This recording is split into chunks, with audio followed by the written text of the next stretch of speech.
The Mirror by Arthur Porges.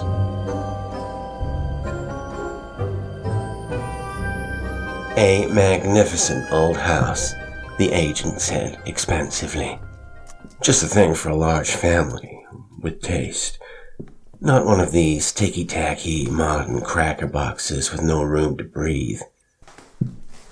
In his heart, Mr. Avery agreed completely, but knew he mustn't let his feelings show.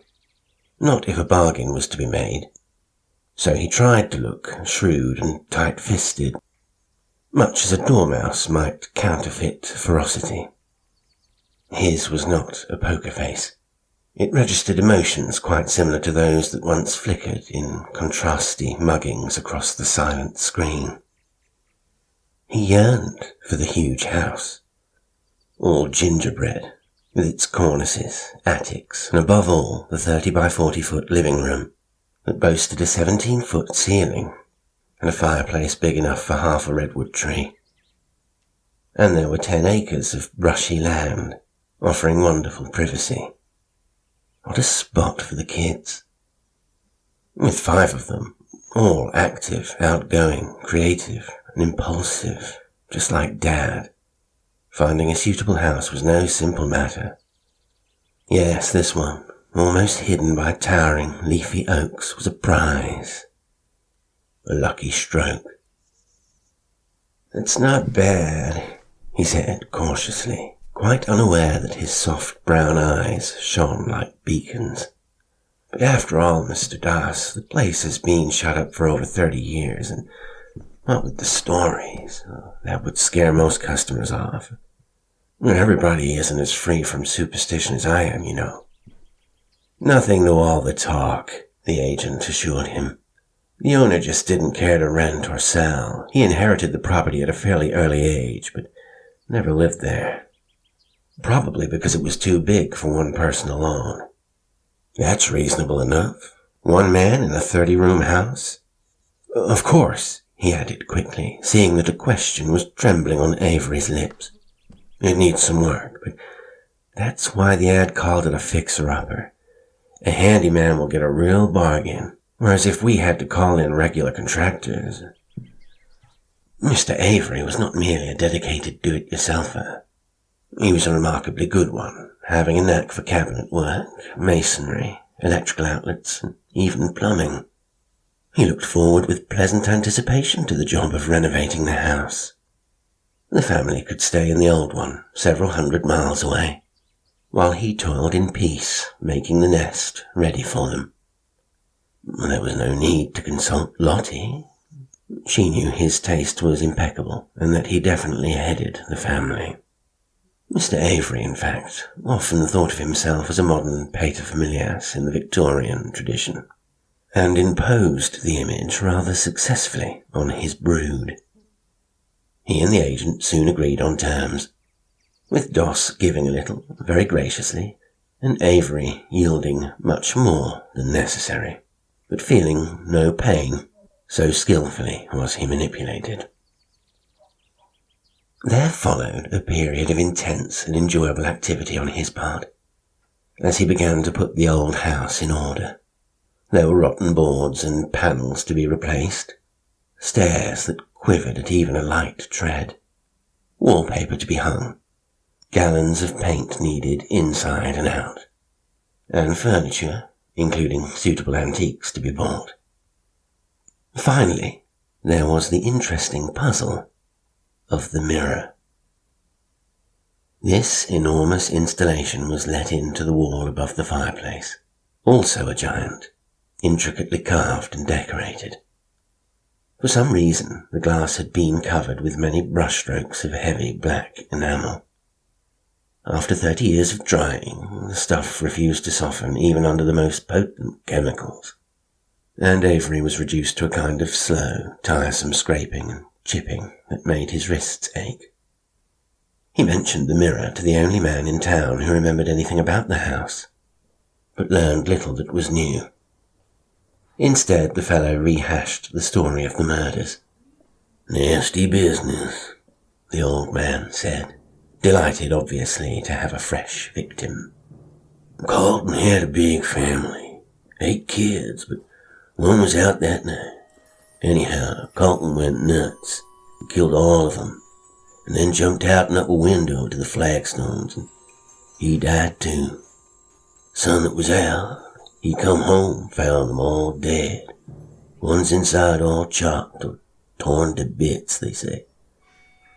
So horrible, the coroner never did talk about it in court. Boy sealed up the house right after. Don't think it was his idea. Just a kid. Old Rack, the coroner, he must have told him to. Well, pretty mysterious. Some think Carlton didn't do it.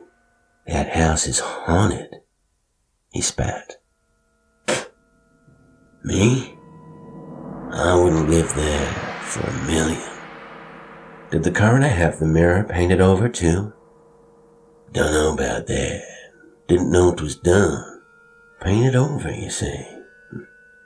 Now, I did hear once that some of the kids claimed they saw things in it. I've got it pretty well cleaned, Avery said, dryly. And it's just a mirror. In fact, my family will love it. I've always wanted one that big over the fireplace. Might even make up some good stories about it. He winked. Stolen, basically, from Lewis Carroll.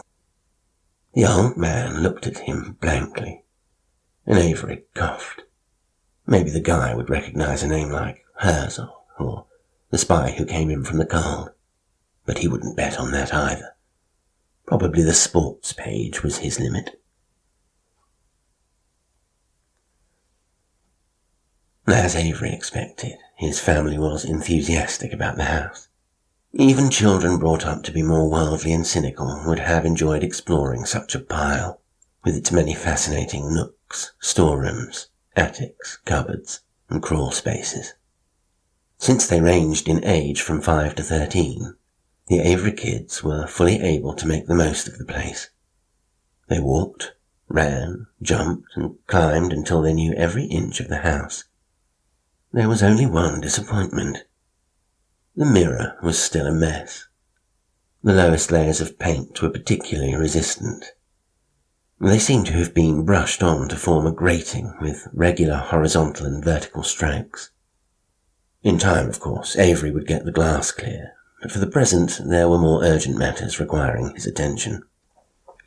The well, in particular, was acting up, in spite of the new electric pump Avery installed.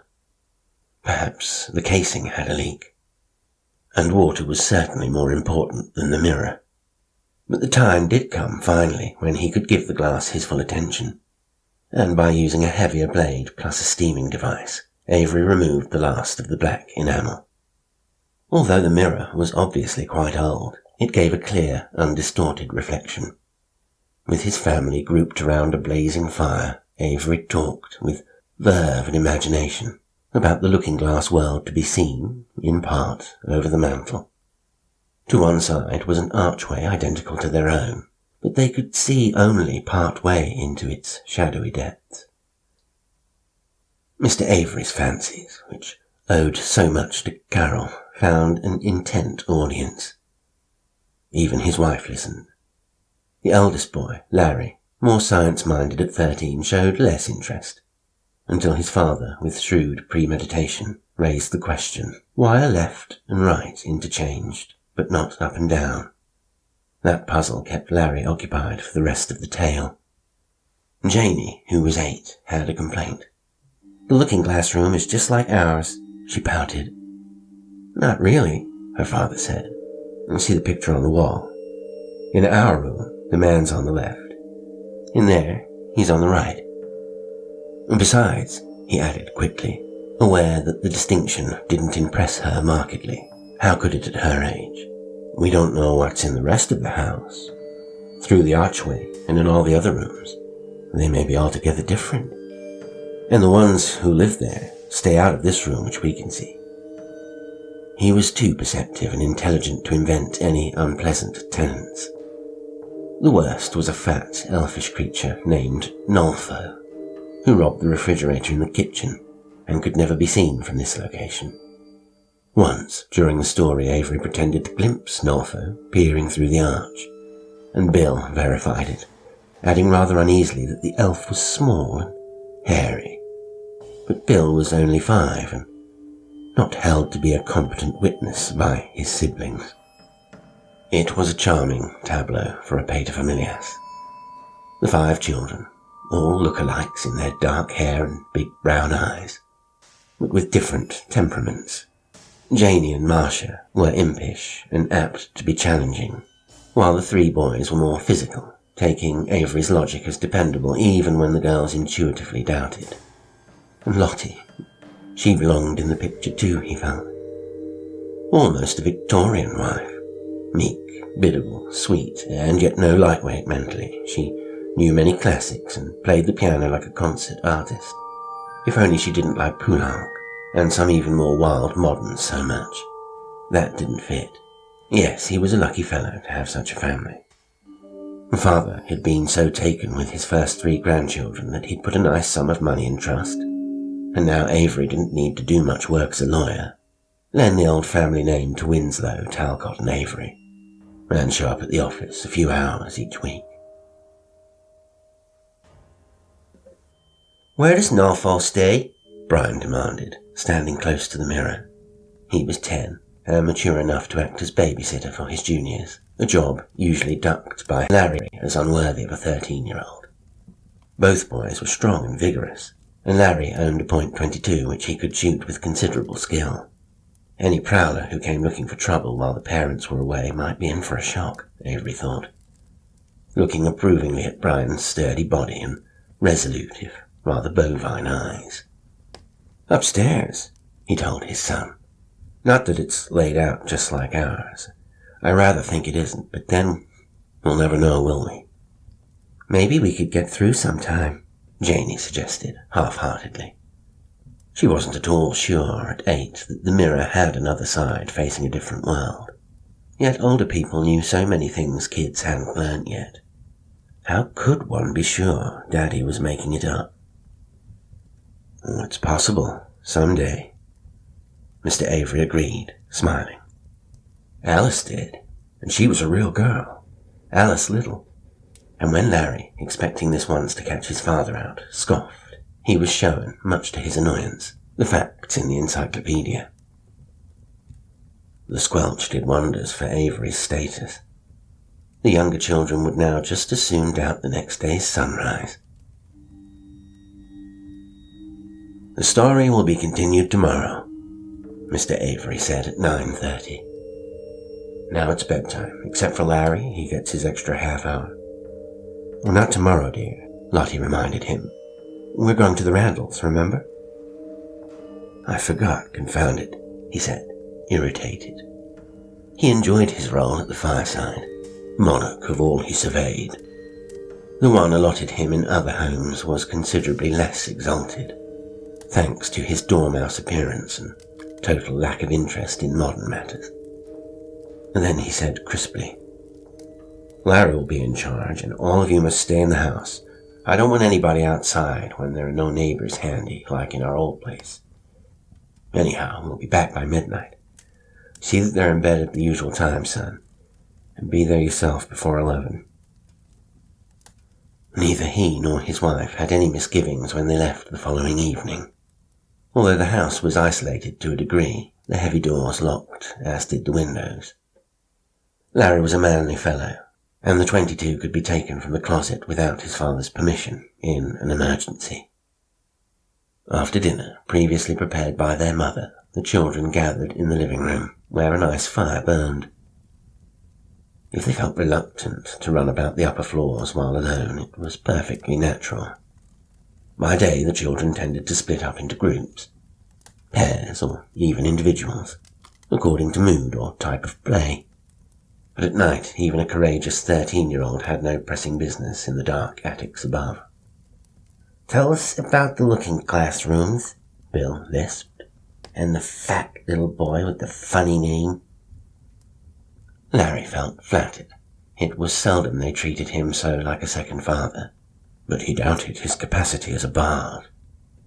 "Well," he said uneasily, There's not much to tell. It's a whole big house, just like ours." "Daddy said it isn't," Janie interrupted. "I mean it has other rooms, some on the same floor and some upstairs, but Nolfo, he likes the kitchen where the food is." He did his best from then on, but knew his audience was restive. He had almost lost them completely. Only Bill watched the glass, when suddenly the child gave a squeak of dismay. "I saw something," Bill cried. "It was in the arch there." "Don't be silly," Larry said. "If it was there, it would be in our arch here, too." "Why?" Marcia demanded. "Who said so? That's a different room, actually. Daddy said so." "I saw it," Bill said, his chubby face pale and strained. "I don't like that Nuffy. He's hairy and funny and jumps around." "Where did he go?" Brian asked. "He came right into the looking glass room and over to the fireplace. His old fireplace, where you can't see it." "Great," Larry said in a sardonic voice. "You're the clever one." He grinned at the others. "Billy knows we can't prove Nolfo's not behind the mantel. That's part of the looking glass room we can't see." Then his face went blank with thought. "Wait a minute. If we had another mirror and moved it back from the fireplace a few feet, and then looked in the big mirror, sure, then we'd see their fire. That's one even Dad didn't think of," he added proudly. "Mom's got a pretty big mirror on her dresser," Brian said. "You and me could carry it down here easy, I bet." "That's right," Larry said. "And that's just what we'll do. You kids wait here, and in a minute you'll see all the rest of the looking glass room. We'll have some fun with Dad tomorrow, too." He and Brian raced up the stairs, too excited to have any fear of the dark landing, and soon returned carrying the dresser mirror, lifted from its gimbals by 4 strong, eager hands. They maneuvered it to the center of the room, while the other children darted in and out to keep tabs on the reflection. Finally, Larry found a spot where, on peering into the bigger one, they could see in the smaller one's reflection the fireplace of the looking glass room. Marcia saw it first, and whimpered. Bill began to scream, and Larry just froze, his eyes pits of horror. The thing crouching there may have felt the children's collective gaze, for it rose to its full height of some 3 feet to glare at them. It had teeth and talons and great blank eyes, pitiless as the sun. Dark matted hair covered its body, which rippled continually with a terrible vitality like that of a centipede. Then it was on the mantel, first on the looking-glass side, and almost immediately on theirs.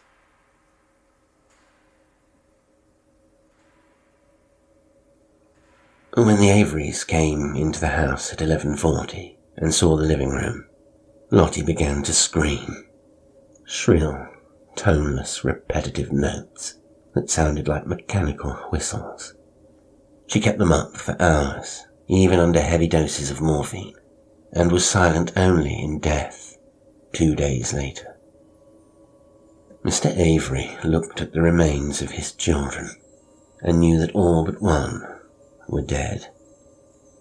Janie's eyes showed that she was still alive, but they also held a wordless plea, as if she understood what was best. And her father, without knowing why, did what had to be done, giving the child release.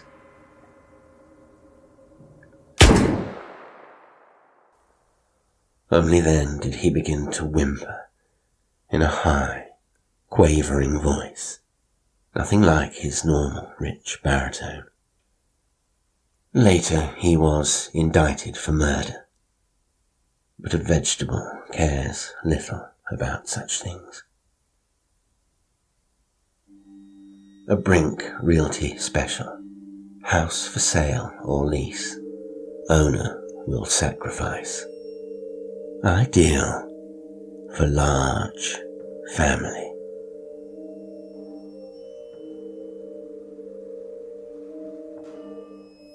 Today's story was The Mirror by Arthur Porges. It was read by Jasper Lestrange.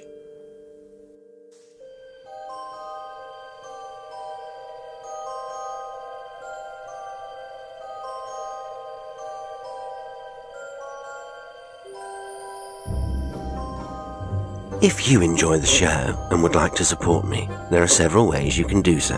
You can make a one-off donation through Ko-fi. You can join as a YouTube channel member or become a patron on Patreon and make a monthly contribution, gaining access to exclusive content. Liking, commenting, sharing and subscribing all help the channel grow.